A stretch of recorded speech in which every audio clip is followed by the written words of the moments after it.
Possums, Dreyma here, Hardcore Castle, and I'm just going to turn around. Things have changed just a bit.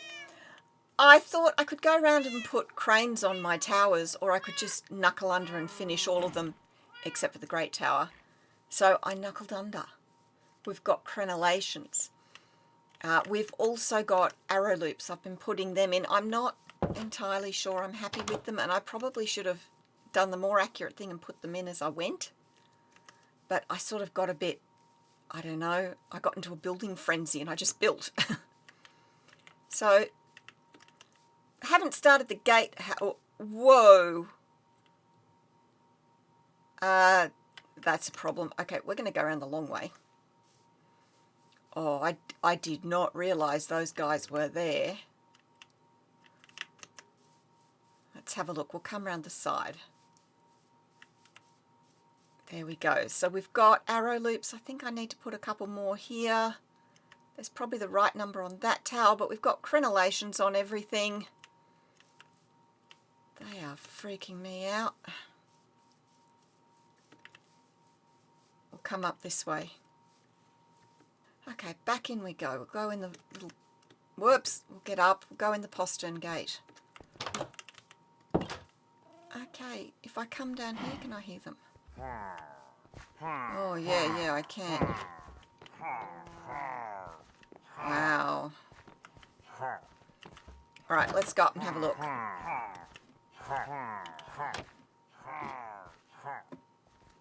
Now we're going to have to use the machicollations because with the arrow loops I can't quite see to the bottom of the wall.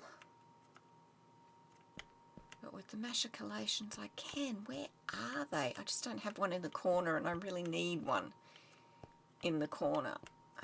Where have they all gone? There it is. You're in for a shock, matey. Ah!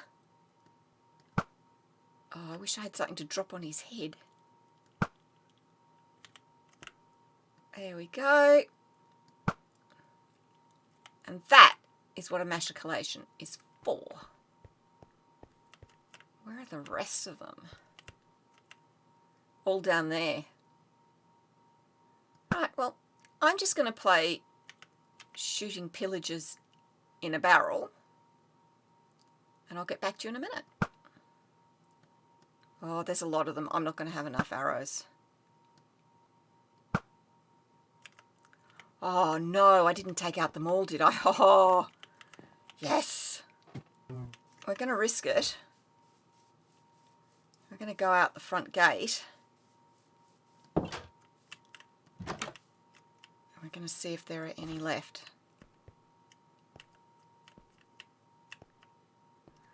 Look at that. Ha ha. We used our defences and took down a scouting party. Oh, how cool is that? Practical demonstration of how our defences work. That's brilliant. Okay, but that's not what we're doing today. I'm going to shift the cows and the donkey.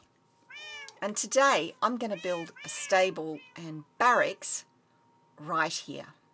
Let's talk for a moment about the population of a castle. Currently, this one holds 10 cats, 3 dogs, 3 cows, a donkey, some random chickens and pigs, and me. In reality, it would house about 30 to 40 people plus livestock, with others living close at hand. Of that 30 to 40, about 8 to 15 would be assigned as guards. They would have other jobs too, and might not all live in the castle full time, either coming from or being billeted in the village. Those in the barracks would be guards, but there'd also be men-at-arms. Men-at-arms received training, kept their own horses, and got a substantially higher rate of pay when on campaign. But those in the barracks were generally the guards, those who walked the walls, manned the gates, and stood on watch. Building barracks over stables was a common practice, one which continued long after the medieval period ended. The British Army was still building barracks over stables in the late 19th century. This practice had a number of benefits. It was an effective use of space, and in a confined space like our inner bailey, that's important. It was also a great way to keep the guards warm. Yes, there would have been smells coming up from the stables, but prior to deodorant and shampoo, life was full of a lot more smells than we are used to now. But the other thing that would have risen up from the stables was the warmth of the horses. That must have been very welcome on cold nights. As to the horses, they were cared for by a number of people who would have been close at hand. There was the marshal, who was in charge of all things horse for a whole estate. We're familiar with grooms who took care of the day-to-day care and the feeding. They may have slept in the stables as needed. We might want at this point to take note of the role of constable, which was someone who was in charge of the castle when the lord wasn't around, but it is derived from someone who is in charge of the stables and yard, the count of the stable. That was an imperial Roman position, but the word certainly carried right through the medieval period and into our current times with police constables. So there's our stables and barracks done. I know it looks a bit like the buildings in the village, but it would have been built by the same people with the same methods and the same materials and all sourced locally, so yeah, it looks the same. There was more footage. There was me building this little building, which I'll get to in a minute. There was a whole lot of footage of me going out and getting horses, and the idea was I would do a montage and talk about the different types of medieval horse, but guess what? That file, that won't open. So you're stuck with me giving you a tour instead. We might do the barracks first. So we'll come up here. Yeah, it's a bit like the craftsman's house in the village. But we've got the barracks. Now, you'll notice we've got tables and benches, and then we've got some boxes. The arrangement for sleeping would have been the same as it is in the Great Hall. So these are trestle tables with boards, and they and the benches would have been packed up and put away at night, and then the guards get sacks and fill them with hay and sleep on the floor. That's the way it goes. Now if we come downstairs, I want everyone in together too. I can put in the community tab what they generally did for a toilet at night if you want to know. Let me know in the comments. Okay, so in here we've got the stables. Now I'm quite happy with how this turned out. We've got a little tack room up the back. We've got armour, saddles, bridles, bits, reins, whatever, and hay bales. They might keep horse bread in there. Horse bread was a really oaty, hard bread, which peasants would eat if they were desperate, but it was generally given to horses. There you are. So I've moved the donkeys in here. One of them was living in the carpenter's drawing room, so it's nice to have them both housed. And I want you to pretend that these three horses are different sizes, that this one is substantially larger than the other two, and this one is the smallest of the three, but not as small as a pony. So quick rundown on some of the types of medieval horse, which were classified not by breed per se, so much as by size, temperament and function. And function was determined by size and temperament. And yes, what we recognise as breeds definitely would have played a part of that. So this is our Destroyer. This is the Lord's warhorse. It's big and strong, taller than the others, quite capable of carrying a man in armour with full weapons into battle. Not easily spooked, very fierce, able to fight back, kick, bite, whatever. This is our fighting horse. Now this is a palfrey. Palfreys are our fashion horses. The prettier the palfrey, the better it's looked after. Even temperament can be used in battle because they're good for getting quickly across the ground, but generally they're for riding around on to show off how splendid you are and how splendid your horse is.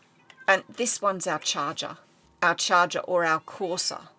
They were used for messengers because they were fast. I nearly made this one the palfrey because look at its hooves. I have never seen hooves like that on a Minecraft horse.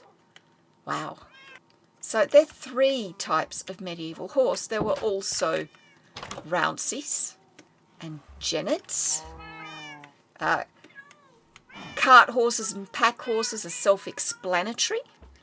The biggest of the horses, bigger even than the Destrayers, were the dray horses, which we these days call shire horses.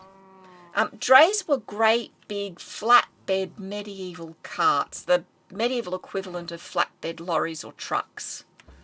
There were also ponies.